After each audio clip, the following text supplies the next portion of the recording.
வணக்கம் மக்களே, நம்ம இன்றைக்கி என்ன பார்க்க போகிறோம்னு பார்த்தீங்கன்னா, சப்பாத்திக்கு ஒரு ஸ்டஃபிங் தான் பார்க்க போகிறோம். அதுக்கு என்னன்னு பார்த்தீங்கன்னா, நான் 2 டேபிள் ஸ்பூன் கடலை எண்ணெய் ஊற்றிருக்கேன்.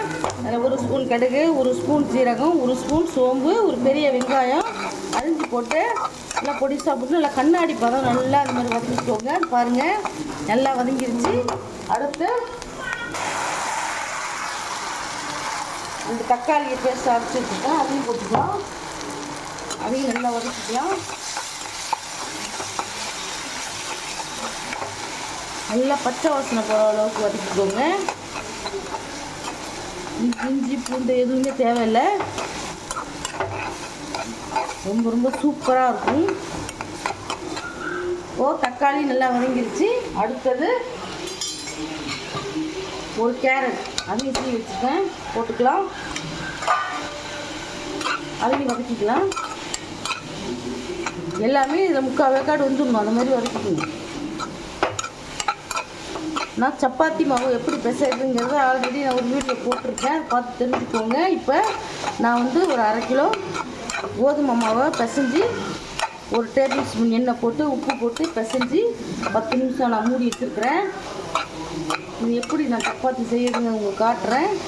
பாருங்கள், கேரட் வச்சு இப்போது பாருங்கள், நான் பச்சை பட்டாணி, இது பச்சை பட்டாணிக்கு கிடைக்கல. நான் காஞ்ச பட்டாணியை நைட்டே ஊற வச்சுட்டேன். 100 கிராம் பச்சை பட்டாணியை ஊற வச்சு காலையில் அவிச்சிட்டு மிக்சியில் போட்டு ஒரு அடி அடித்து வச்சுருவேன். ஒரு சுற்று தான், சும்மா பல்ஸ் மல்ல வச்சு ஒரு சுற்று குறன்னு அதையும் இதில் போட்டுக்கலாம். குறன்னு தான் போட்டிருக்கேன். இன்னும் பேஸ்ட்டாக அரைச்சிடாதீங்க, தண்ணியை சுத்தமாக வடிகட்டி போகணும். அதையும் போட்டுக்கிறேன். அடுத்தது பாருங்கள், ஒரு 3 பெரிய உருளைக்கிழங்க பாயில் பண்ணி அதையும் சீவலில் சீவி வச்சுருக்கேன், அதையும் போட்டுக்கலாம். ரொம்ப ரொம்ப சூப்பராக இருக்கும். இது நீங்களும் இந்த மெத்தடில் செஞ்சு பசங்களுக்கு கொடுங்க. எல்லாத்தையும் நம்ம நல்லா கலந்துக்கலாம். இந்த ஸ்டேஜில் சும்மா ஒரு 1/4 டீஸ்பூன் சில்லி பவுடர் போட்டுக்கலாம். ரொம்ப உடச்சினா பசங்க சாப்பிட மாட்டாங்க. ஒரு 1/2 டீஸ்பூன் தனியா பொடி போட்டுக்கலாம். 1/4 டீஸ்பூன் மஞ்சள் பொடி போட்டுக்கலாம்.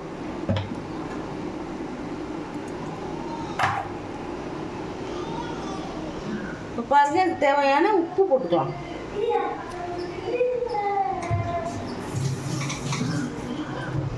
இது எல்லாத்தையும் இப்போ நல்லா நம்ம மிக்ஸ் பண்ணிப்போம்.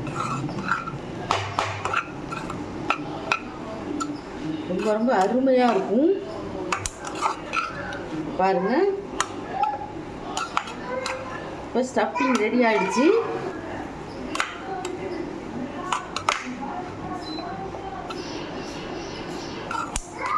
இதே மாதிரி செஞ்சு அசத்துங்க.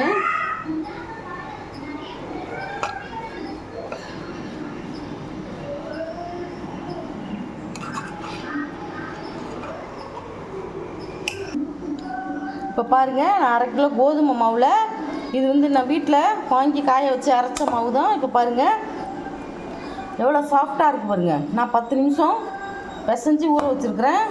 இப்போது இதை எடுத்து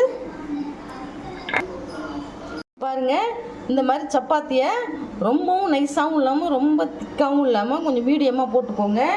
இப்போது இதில் நம்ம செஞ்சு வச்ச ஸ்டஃபிங்கை பாருங்கள், இந்த மாதிரி ஒரு உருண்டையை உருட்டி இதை வச்சு இந்த மாதிரி 4 பக்கமும் மூடி இதை தேய்க்க வேண்டாம்.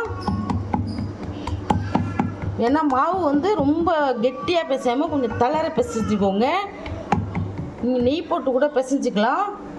சில பேர் பாருங்கள், இந்த மாதிரி இந்த மாதிரி பிசைஞ்சு நம்ம போட்டு எடுத்து வச்சோம். சகல சூடு பண்ணி இதில் ஒன்று போட்டிருக்கேன். இப்போ அதில் நெய் ஊற்றுறேன். நெய் தான் போட்டு எடுக்கிறேன். நல்லாயிருக்கும், பசங்கள்லாம் சாப்பிடுவாங்க. சுற்றிரும் மேலே அப்படி தடவி விட்டுக்கோங்க. ரொம்ப ரொம்ப ஈஸியான ஒரு ரெசிபி இது. இந்த மாதிரி நீங்களும் உங்கள் குட்டீஸ்க்கெல்லாம் கொடுத்து அசத்துங்க. சூப்பராக நல்லா சாஃப்டாக இருக்கும். எப்படி சாஃப்டாக இருக்கு பாருங்க, சாப்பிட்றதுக்கு அருமையாக இருக்கும். இந்த ரெசிபி பிடிச்சிருந்துச்சுன்னா எங்கள் சேனலை ஷேர் பண்ணுங்கள், லைக் பண்ணுங்கள், சப்ஸ்கிரைப் பண்ணுங்கள். அப்போ தான் நாங்கள் போடுற புது புது வீடியோலாம் உங்களுக்கு வந்து சேரும். இதுக்கு தொட்டுக்க என்னன்னு பார்த்தீங்கன்னா சாஸ் வச்சு சாப்பிட்லாம். குட்டீஸ் என்ன விரும்புகிறாங்களோ அது மாதிரி சாப்பிட்லாம். தயிர் வெங்காயம் கூட வச்சு சாப்பிட்லாம். தேங்க்யூ, பாய்.